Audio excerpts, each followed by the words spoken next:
Hello दोस्तों, biology की online class में आप सभी का स्वागत है।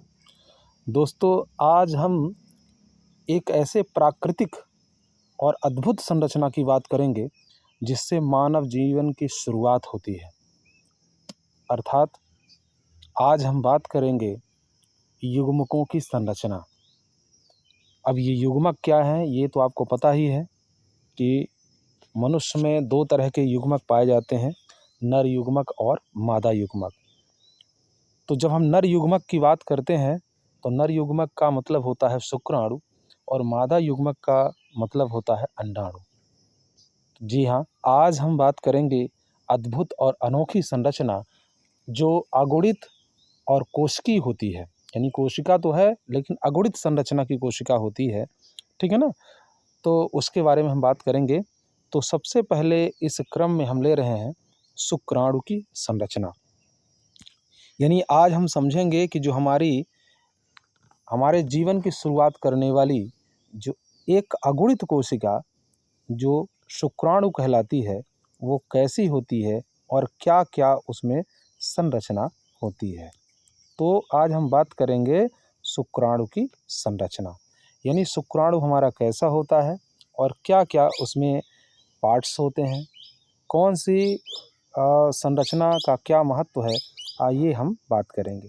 दोस्तों, आपकी स्क्रीन में एक चित्र दिख रहा है, ठीक है ना। ये शुक्राणु की संरचना का है।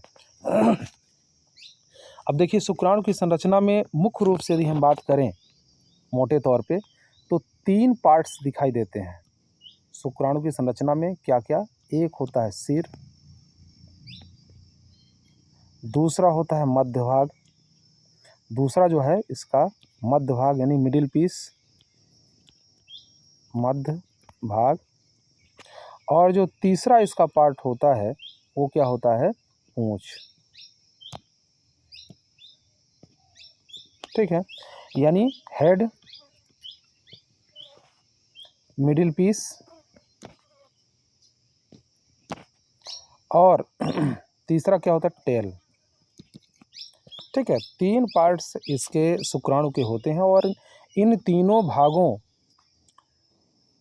के माध्यम से संरचना बिल्कुल आसान हो जाती है और इसकी संरचना को इजीली समझा जा सकता है। अब इस पूरे शुक्राणु में देखें तो हेड जो है इसका सिर इसका प्रमुख भाग होता है जिसकी संरचना में बहुत सारी ऐसी पार्ट्स हैं जिनको जानना बेहद ज़रूरी है।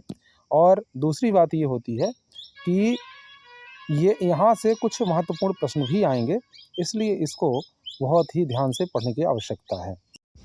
तो आइए शुरू करते हैं शुक्राणु की संरचना का प्रथम भाग, सिर। ठीक है, ये आप जैसा कि चित्र में देख रहे हैं ये पूरा जो भाग है ये क्या है? शीर्ष है यानी सिर है। ठीक है ना, तो सिर यानी हेड, ये पूरा क्या कौन सा भाग है? हेड है इसका। अब इस हेड में क्या क्या है? तो पहली बात तो ये देखिए, पूरे सिर में अधिकांश जो भाग होता है वो काहे का होता है? केंद्रक का होता है। ठीक है ना, ये जितने में हम गोला मार चुके हैं ये पूरा इसका क्या है? एक अगुणित केंद्रक होता है। ठीक है ना, कैसा केंद्रक होता है? अगुणित केंद्रक। तो आपको ध्यान रखना है कि जो शुक्राणु होता है, शुक्राणु के सिर में एक बहुत बड़ा दीर्घाकृत, जिसको कहते हैं एनसीईआरटी की भाषा में, तो दीर्घाकृत क्या होता है? एक अगुणित केंद्रक होता है। अगुणित क्यों? क्योंकि इसमें केवल और केवल 23 गुणसूत्र होते हैं। ये चीज़ आपको ध्यान रखना है कि इसमें केवल 23 गुणसूत्र हैं, इसलिए इसको अगुणित यानी हैप्लॉइड न्यूक्लियस कहेंगे। तो इसमें एक बहुत बड़ा क्या पाया जाएगा? न्यूक्लियस जो अगुणित होगा, हैप्लॉइड होगा, जिसमें गुणसूत्रों की संख्या कितनी होती है? 23 होती है। ठीक है ना। अब इस सिर के चारों तरफ ही क्या, बल्कि पूरे शुक्राणु में एक पतली क्या पाई जाती है? जीव द्रव्य कला, जिसको हम प्लाज्मा मेम्ब्रेन के नाम से जानते हैं या प्लाज्मा झिल्ली के नाम से जानते हैं। तो इसके चारों तरफ एक महीन पतली आवरण के रूप में संरचना होती है जिसको हम क्या कहेंगे? प्लाज्मा झिल्ली या प्लाज्मा मेम्ब्रेन कहेंगे, जो पूरे शुक्राणु को कवर करती है। ठीक है, तो सिर में भी ये होगी। ठीक, इसके अग्रभाग में देखिए तो एक संरचना होती है विशेष रूप से, और इस संरचना का बड़ा महत्व है। इस संरचना को बोलते हैं अग्रपिंडक, या इसी को हम क्या कहते हैं? एक्रोसोम। तो जो एक्रोसोम है या अग्रपिंडक है ये बहुत विशेष होता है और ये तब जब निषेचन के टाइम पर यह अंडाणु को भेदने का काम करता है।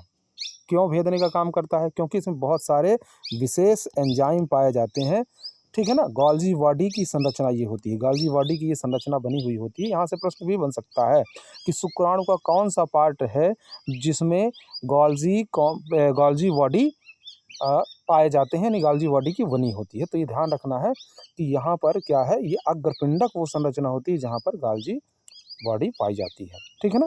ये तो अग्रपिंडक यानी एग्रोसोम, और इसका काम क्या है कि यह अंड भेदन का काम करता है। अब देखिए दूसरी बात इसमें और क्या है, तो इसके चारों तरफ, केंद्रक के चारों तरफ जो जीव द्रव्य होता है वो पतली परत के रूप में पाया जा रहा है। ये आप देखिए, यदि देख सकते हैं, चलिए दूसरे कलर में आपको दिखाएंगे तो हो सकता है आप देख पाएँ। अब ये पतली परत के रूप में यहाँ से ऐसे ऐसे ये क्या पाया जा रहा है, ये होता है जीव द्रव्य, जो एक पतले आवरण के रूप में होता है। अन्य कोशिकाओं की संरचना में आप देखिए तो जीव द्रव्य की मात्रा बहुत ज़्यादा होती है, लेकिन यहाँ पर एक सिर का अधिकांश भाग कौन घेर के रखता है, केंद्रक घेर के रखता है। इसलिए इसमें जीव द्रव्य की जो पतली परत होती है केवल किनारे किनारे स्थित होती है। ये बात हो गई काहे की, शीर्ष की, यानी शीर्ष जो हेड है वो हेड में विशेष रूप से सबसे आगे की तरफ एक टोपीनुमा संरचना जो अग्रपिंडक कहलाती है, ठीक है ना। इसके चारों तरफ एक पतली झिल्ली पाई जा रही है जिसको प्लाज्मा झिल्ली कहेंगे, और एक बहुत बड़ा दीर्घीकृत केंद्रक होता है, ठीक है ना, जो अगुणित होता है, ठीक है। अब इसके पश्चात जो है दूसरा इसका पार्ट है मध्य भाग, यानी मिडिल पीस। अब जो मध्य भाग है उस मध्य भाग और सिर के बीच एक स्थान होता है जिसको हम कहेंगे ग्रीवा, यानी नेक, इसका नेक भी होता है, ठीक है ना। अब मध्य भाग में देखें तो विशेष रूप से क्या संरचनाएं होती हैं, तो इसकी विशेषता ये होती है कि एक तो ये है कि इसमें चारों तरफ से लपेटे हुए स्पाइरल क्रम में क्या पाए जाते हैं, माइटोकॉन्ड्रिया पाई जाती है, यानी सूत्रकणिका पाई जाती है। ये जो संरचना आप ऐसे देख रहे हैं, ये संरचना क्या है, ये सूत्रकणिका है, यानी माइटोकॉन्ड्रिया है। ये जो माइटोकॉन्ड्रिया होती है ये क्यों पाई जाती है, इसका कारण क्या है, क्योंकि आपको पता ही है कि शुक्राणु एक सचल संरचना होती है, यानी जो शुक्राणु होता है यह चलने फिरने वाली संरचना होती है, गति करती है, और इसी वजह से यह वीर के साथ मनुष्य के अंडाणु तक पहुंचता है, क्योंकि ये सचल संरचना है, ठीक है ना। तो सचल है, इसका मतलब ये है कि इसके चलने में, इसके प्रचलन में कौन सा भाग जिम्मेवार होता है, तो ध्यान रखिए। वैसे तो पूंछ के द्वारा प्रचलन हो रहा है, इसमें पूंछ घूमती है जिसकी वजह से शुक्राणु चलते हैं, परंतु इस पूंछ को ऊर्जा कहाँ से मिलती है, इस टेल को ऊर्जा कहाँ से मिलती है, तो आपको ध्यान रखना है मध्य खंड में उपस्थित जो स्पाइरल माइटोकॉन्ड्रिया होते हैं, ये माइटोकॉन्ड्रिया हैं, इस माइटोकॉन्ड्रिया के द्वारा जो एनर्जी बनाई जाती है, जो ऊर्जा बनाई जाती है, उस ऊर्जा का उपयोग करके जो पूंछ होती है शुक्राणु को गति प्रदान करते हैं। यानी जो मध्य भाग है, मध्य भाग की जो सूत्रकणिका है, माइटोकॉन्ड्रिया की जो ऊर्जा है, जो ऊर्जा माइटोकॉन्ड्रिया के अंदर बन रही है, उसी ऊर्जा का उपयोग करके पूंछ घूमती है जिससे शुक्राणु प्रचलन करता है, ठीक है। अब देखिए इसमें सेंट्रियोल भी होता है, तो देखिए सेंट्रियोल जो होता है ये एक तो ये प्रॉक्सिमल समीपस्थ सेंट्रियोल, यहाँ पर एक सेंट्रियोल है और एक यहाँ पर सेंट्रियोल है। तो यहाँ जो सेंट्रियोल है वो रिंग सेंट्रियोल है और ये प्रॉक्सिमल यानी कि समीपस्थ सेंट्रियोल होता है, ठीक है। तो इस प्रकार से ये जो एक शुक्राणु होता है, शुक्राणु की एक विशेष संरचना होती है।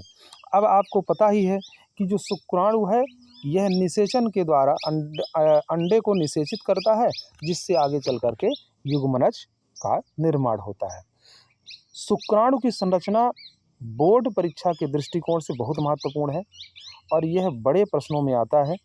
इसकी जो संरचना का वर्णन करने को आएगा, सचित्र वर्णन करने को आएगा, इसलिए इसके चित्र की प्रैक्टिस भी होनी चाहिए और इसके एक एक बिंदु का डिटेल करना भी आना चाहिए। आपकी एनसीईआरटी में बहुत बढ़िया शॉर्टकट में लिखा हुआ है, इसको आप पढ़ करके अभ्यास करके नोट्स बनाएं जिससे आप परीक्षा में इसको लिख पाएँ, ठीक है ना। चलिए दोस्तों, मैं उम्मीद करता हूं कि इसको आप कर पाएंगे। चलिए अब अगली संरचना की ओर हम चलते हैं और वो अगली संरचना क्या है, जो थोड़ा सा छोटा है लेकिन छोटी संरचना समझकर इसको भूलें नहीं, क्योंकि ये भी उतना ही महत्वपूर्ण है जितना कि शुक्राणु की संरचना है। इसलिए इसकी संरचना में भले ही उतने बिंदु ना हों, लेकिन यह अध्ययन के दृष्टिकोण से और परीक्षा के दृष्टिकोण से बहुत महत्वपूर्ण है, अति महत्वपूर्ण है।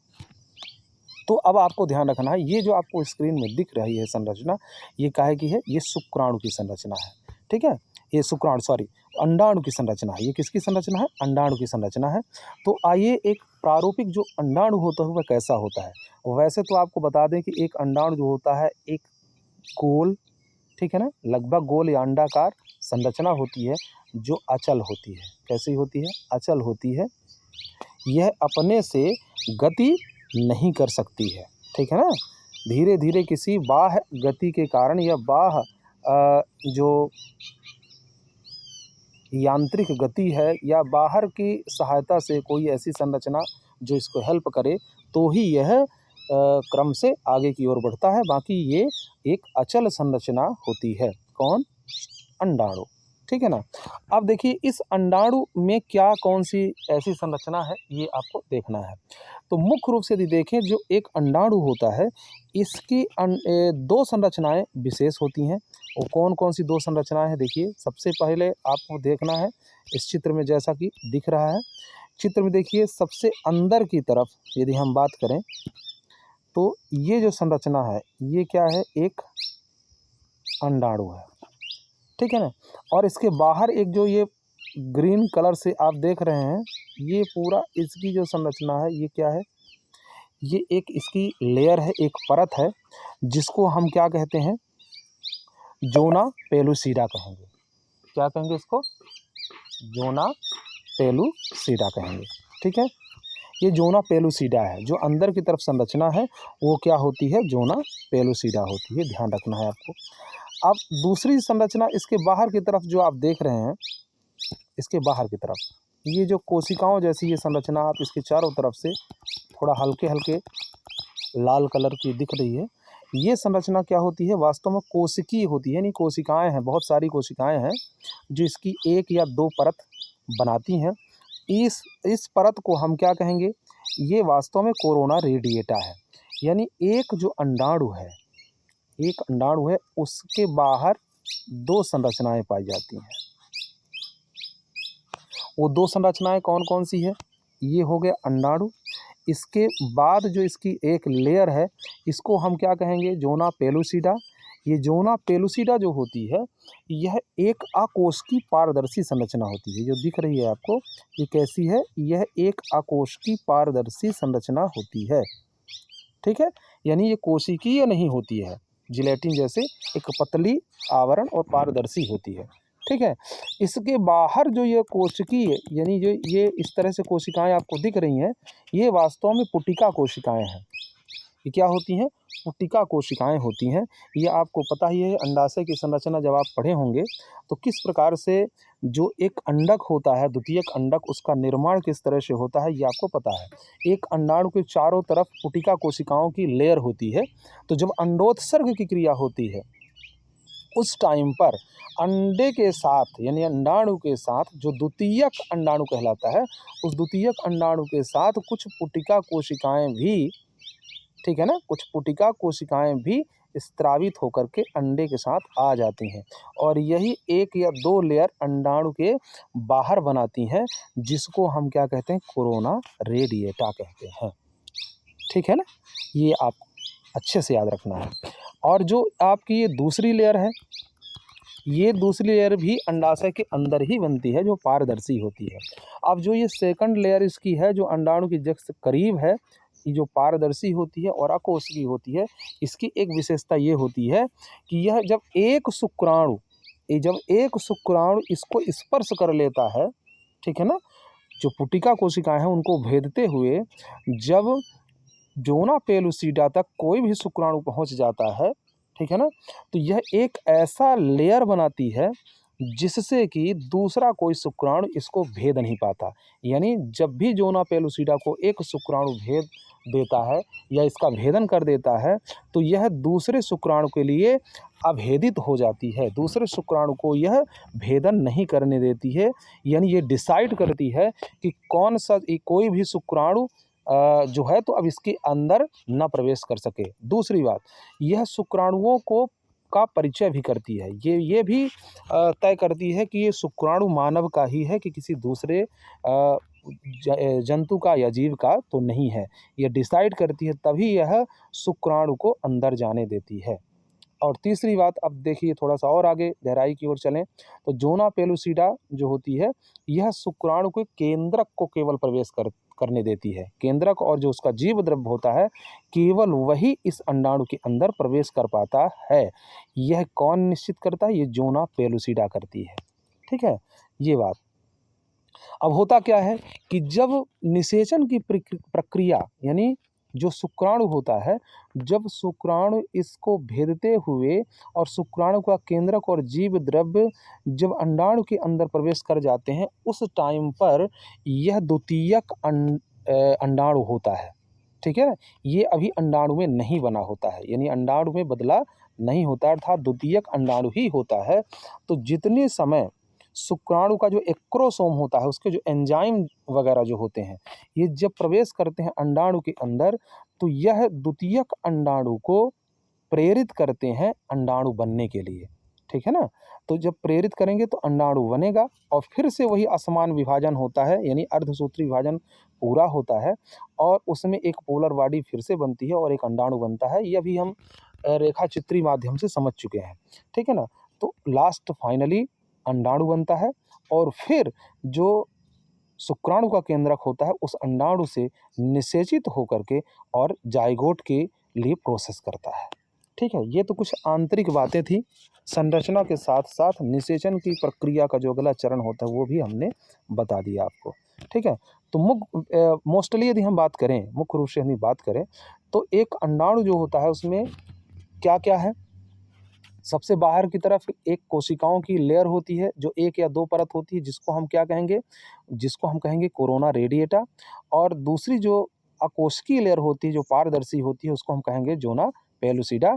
और उसके अंदर जो अंडाणु है, अंडाणु के अंदर देखिए क्या है? जीव द्रव्य भी भरा हुआ है और केंद्रक भी है।